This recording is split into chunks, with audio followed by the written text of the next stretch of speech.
followers. Nakikita ninyo ang video nito na about po sa kanilang paniniwala. Ang caption nila ay napuno sa spirit. Okay, so dito natin makikita, mga kaibigan, ating i-compare sa Bible according sa kanilang paniniwala. So disclaimer lang po, hindi po ito paninira, bagamat ito po ay kinokorek po ang kanilang maling aral according po sa Bible. So dito po natin makita, una, ang pag tayo po ay magsasabi ng speaking in tongue, alam naman natin ito ay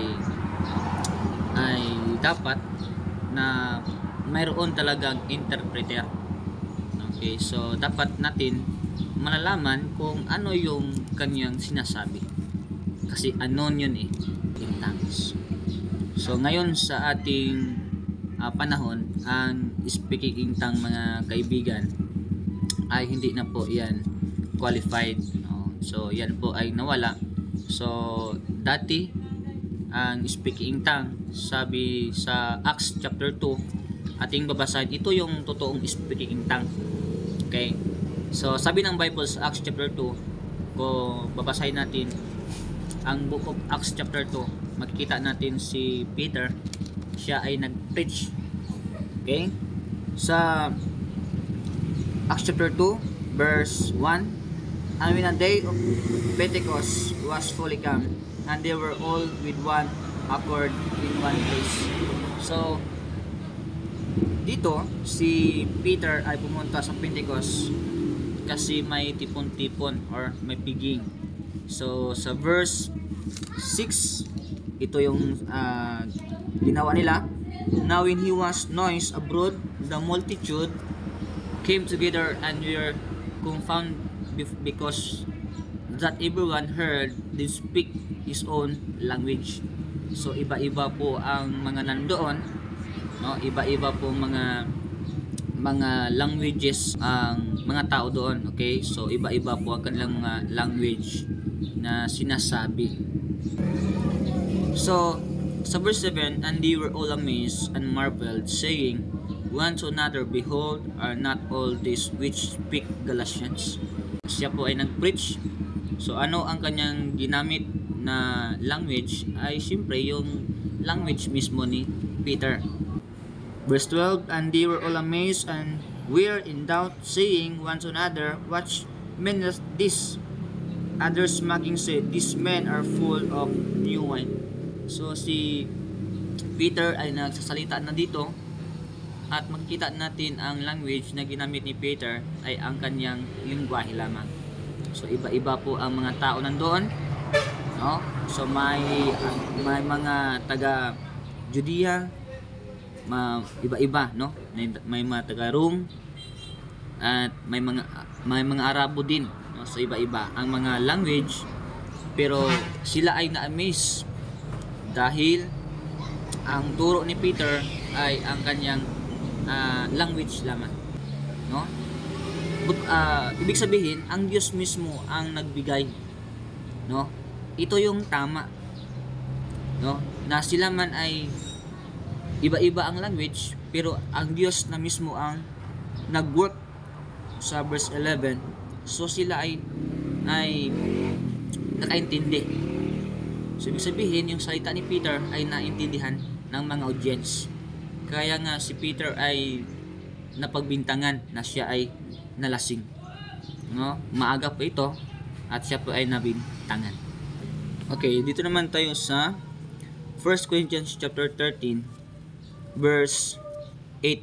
Charity never faileth, but whether there be prophesies, there shall fail; whether be tongues, they shall cease; whether there be knowledge, it shall vanish away. So yun, klaro po sabi ng Bible, nawala na, tapos na yung mga speaking in tongue, kasi nandito na ang Bible, kumpleto na. Okay, so ako rin naman sa video ay makita natin na ginawa nila para sila ay ay mapuno ng ah, balang espiritu. No, hindi naman natin yan gawin. Bakit? Sabi ng Bible sa Ephesians chapter 1 verse 13, in whom we also trusted after that ye heard the word of truth, the gospel of your salvation, in whom also after that ye believed, ye were sealed with the Holy Spirit of promise. So, yan po ay ikaw ay tumanggap ni Kristo. Okay, so may silyado ka na sa balang espiritu. Sabi ng verse 14, which is the earnest of our inheritance until the redemption of the purchased possessions unto the praise of His glory. So, ikaw po ay nakasilyado na at hindi po ito mawawala. So, hindi na kailangan yan ang gagawin mo para ang Holy Spirit ay sasapi sa iyo. Hindi yan Holy Spirit ng Diyos, no? Hindi yan Holy Spirit ng Diyos. Another, Ephesians chapter 4 verse 30. Ito ang nakalagay, and grieve not the Holy Spirit of God, whereby ye are sealed unto the day of redemption. So mali po yung video na nakita ninyo na sila ay parang demonyuhan, no? Parang silang ay na demon possess.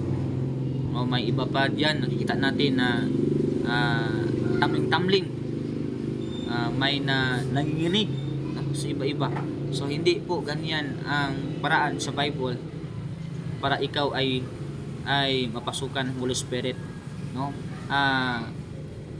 Tiyak na hindi yan Holy Spirit ng Diyos, kasi ang Holy Spirit na papasok sa ating puso ay yung Holy Spirit na tinanggap mo si Jesus Christ bilang tagapagligtas sa iyong kaluluwa. Corinthians chapter 3 verse 16 down to 17. So ito ang nakalagay sa Bible. Okay, babasahin ko sa verse 16. Know ye not that ye are the temple of God, and that the Spirit of God dwelleth in you? If any man defile the temple of God, him shall God destroy, for the temple of God is holy, which temple ye are.